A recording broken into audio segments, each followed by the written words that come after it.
We turn now to the second Rolling Stones album, 12 by 5. Well, is it really the second album? It's the second album in the US, but this is an album that was never really released in the UK because they'd had an EP called 5 by 5 that had been released in the UK, but had never been released in the US. So if you took the 5 by 5 sessions and you put some other things around it, songs that had not yet been released from the UK and the US and other sort of freshly composed and recorded things, you could make a whole new album. But you couldn't really release that album back in the UK again because a lot of the songs had already been released in the UK. So you have this album, which is the second album by the reckoning from the US side, but really not an album at all from the UK side. So this is maybe the most significant, one of the most significant differences in the album release schedule that we're going to come across in the entire course. So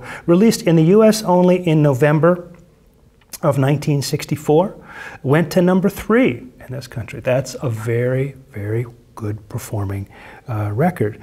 7 songs were recorded at Chess in June of '64, including all the songs that were on the 5 by 5 EP, as I said before, released in the UK only.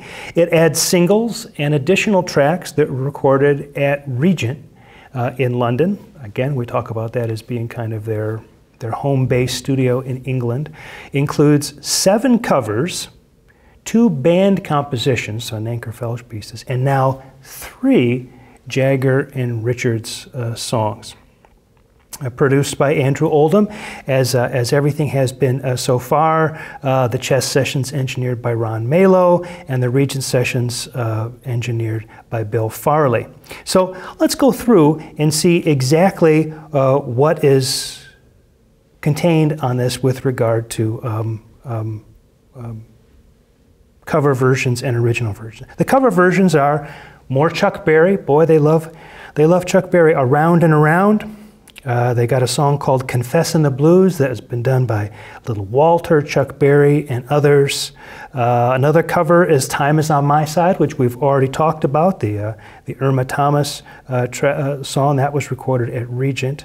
It's All Over Now, which we've also already talked about, the Valentinos. Remember that the American thing was to record singles include singles with the albums, unlike the British thing. So that they've already been released as singles in the US doesn't make any difference. We get them doing Under the Boardwalk, a Drifters tune. Now the Drifters as an influence will be important when we get to the song Close-Ups coming up in the next video, so keep that in mind. We get Under the Boardwalk.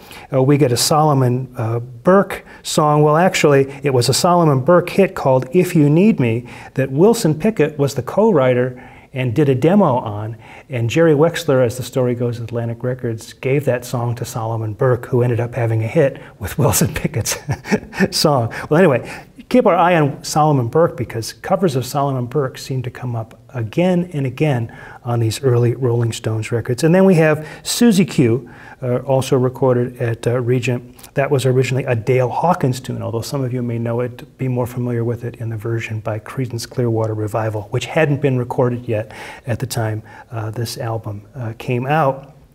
The Nanker Felch tunes is a song called Empty Heart, which seems to have just originated as a jam session, and 2120 Michigan Avenue, another Nanker Felch tune.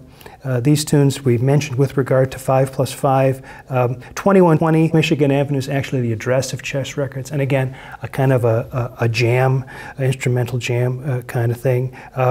Good Times, Bad Times, a song we'll talk about in the song Close-Up, is one of the 3 Jagger Richards originals, Congratulations, which we've already mentioned, and a song called Grown Up Wrong, also recorded at Regent in September of 1964. When we look at the album 12 by 5, we see a cover photo by David Bailey. Remember this name, David Bailey?